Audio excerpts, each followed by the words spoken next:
Hello and welcome to my YouTube channel. Regular viewers will know I review many photographic, audio and video related products. Today we're taking a look at a lens, and it's an Olympus lens. It's the Olympus 8mm Pro Fisheye lens, and this is it fitted to my quite old now Olympus OM1D, OMD-EM1 is what it is. Oh, frigging names. OMD-EM1. It's not the Mark II, it's the original EM1. And it's a really fun lens to use. And I say fun lens because you have to be really careful how you use this lens. Now, when I purchased it, I was expecting the fisheye to have a lot of vignating, and I didn't really want a lens that vignated. And when I checked it in the camera shop, no, I could see it didn't vignate. But as you can see on this image here, yeah, you definitely do get plenty of distortion. Now, it all depends on how you handle the lens. So it does take not a massive amount of learning, but you have to go through a bit of a learning curve with this lens. I've only had it a short period of time. I'm still going through that learning curve. But image quality, I'm very, very pleased with it. Now, let's get back to the construction of the lens. It is in their Pro range, so it is beautifully made. I mean, excellent made. It's got a nice lens cap, pretty solid. That ain't going to get damaged or lost or whatever. Well, it might get lost, but it ain't going to get damaged. With a good solid clip on the lens. Now, the lens itself, because of a bulbous front, you can't put filters on it. You might be able to get some form of adapter that would be able to put filters on. I'm not aware of anything, but there may be. But that just clips on like that. A really good focus ring. I mean, that is beautiful. It's smooth, it's dampened. Although, to be fair, with a fisheye lens, the autofocus is going to be pretty damn good, because you don't really have an issue with not getting a focus right, unless something's really, really close to the lens. And this focus is really close, actually. You'll be able to see through some of the images here how pleasant this lens is. Now, you can see there that's wide. That's not a zoom lens, so it is fixed at 18, which in full frame terms is effectively 16mm. But as I say, it's wide angle as opposed to, well, it's fisheye as opposed to wide angle. It's more extreme wide, very extreme wide. And you can see here the bowing of a lamppost. Now, I kind of like the effect that this lens produces. Not suitable for, not everyone is going to like it, but the sharpness is great. You've got no issues with the sharpness that this lens can produce whatsoever. Now, whether you would want to use it for architectural work is debatable, and if you're doing commercial architectural work, you almost certainly wouldn't want to use it, because I don't think your client is going to want to see bowed walls and bowed, well, in this case, a bowed lamppost. Now, certain software can correct it to some extent, and I mean, I've not had a great lot of success with correcting the correcting it. Apparently you can. Now, if any of my viewers know how to correct in either Lightroom or Luminar 4, know how to correct the bow, as it were, let me know.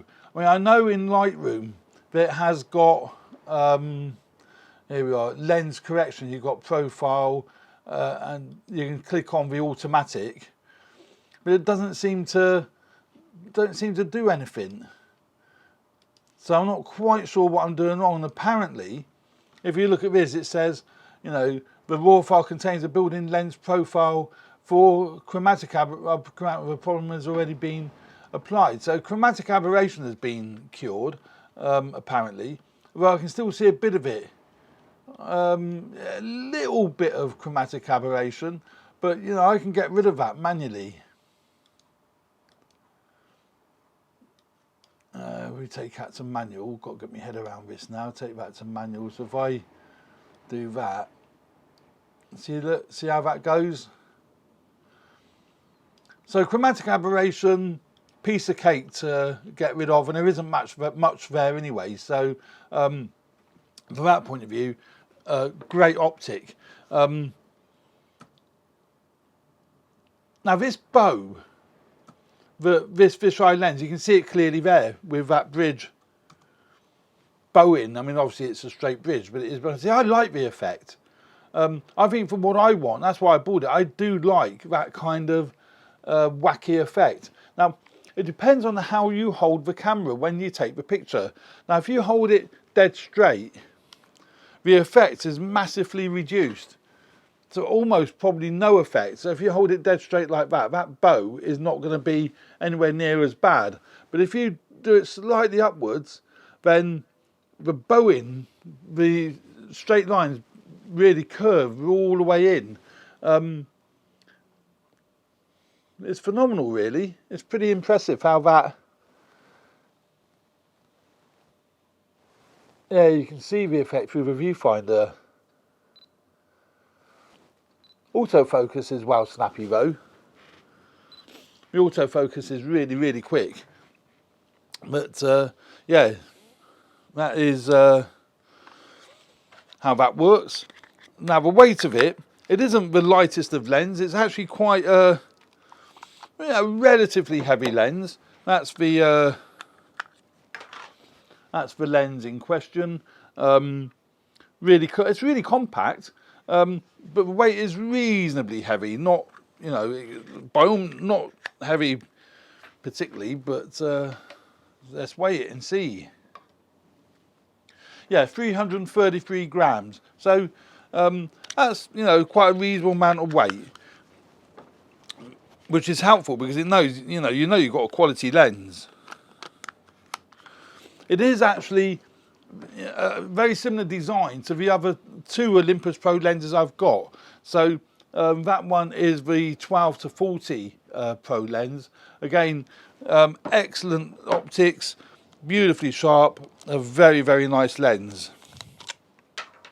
One that I use a lot when I'm using my Micro Four Thirds bodies. So that is the 12 to 40. Now, unfortunately, with this 8mm lens, and I think they didn't need to do it, it hasn't got a focus clutch. So it's just got your focus ring there. You can't pull it forward or back for manual focus or autofocus. You have to go into the menu to set it to manual focus. Where with the other two lenses I have, this is the 12 to 40, you've got a manual focus clutch. So you just put it back into the body and you're into manual focus. And that works both on Panasonic bodies and on Olympus bodies. It would have been nice for Olympus to incorporate that in the 8mm lens, but it's kept the weight down, it's kept the size down by not doing so. You know, again, on the 12 to 100 lens, which is basically 24 to 200, that again, exactly the same style as the 8mm, but it's got the focus clutch. They also have function buttons on the side here on the on the 12 to 100 and the 12 to 40, where on the 8mm there is no function buttons. It's basically just the lens. There is no function buttons, no autofocus, manual focus switch, but it is, as I said, a beautifully made lens. It goes down to f1.8. I think is awesome. So great in low light. So, you know, that is a nice little feature of that particular lens.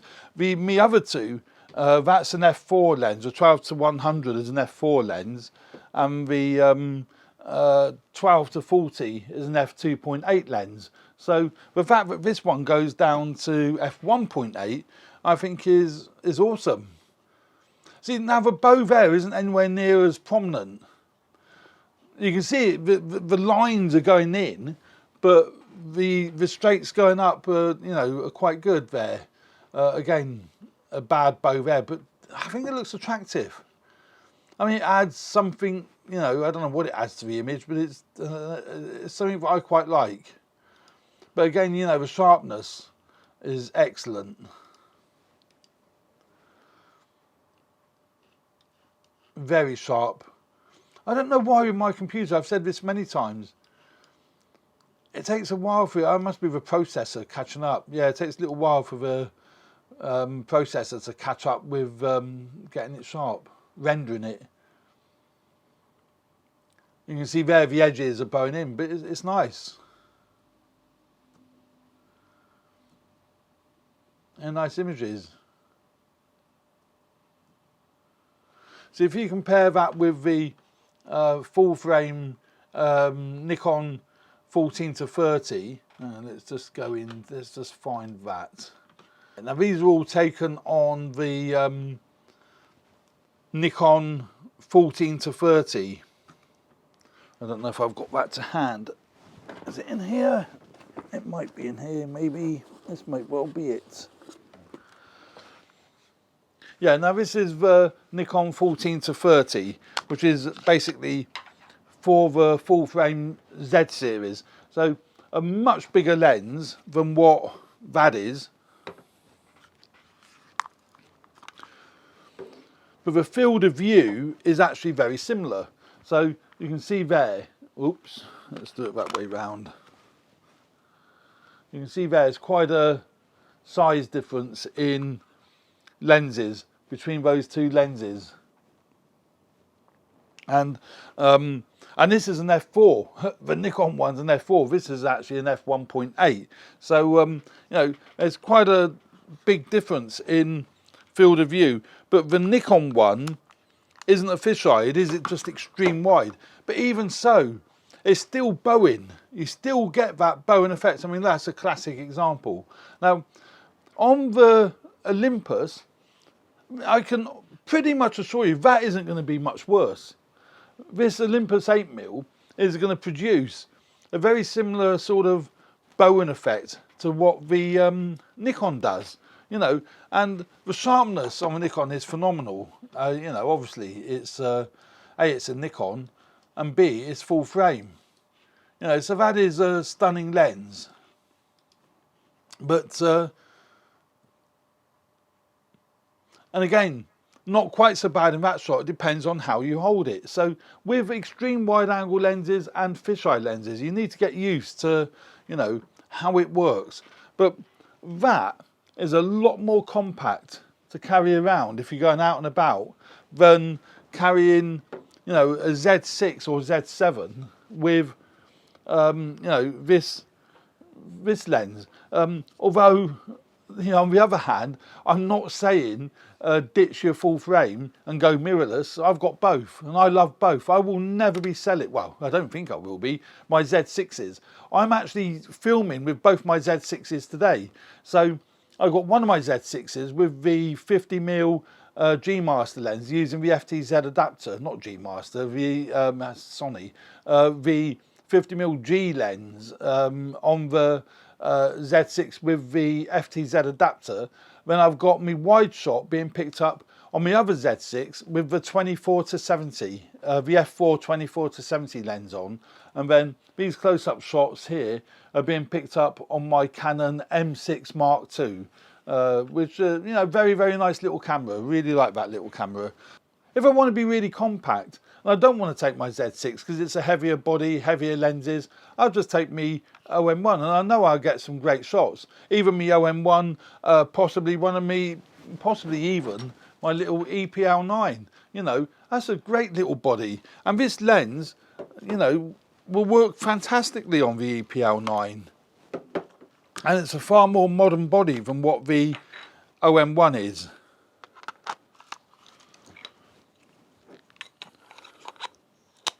Put my lens caps on.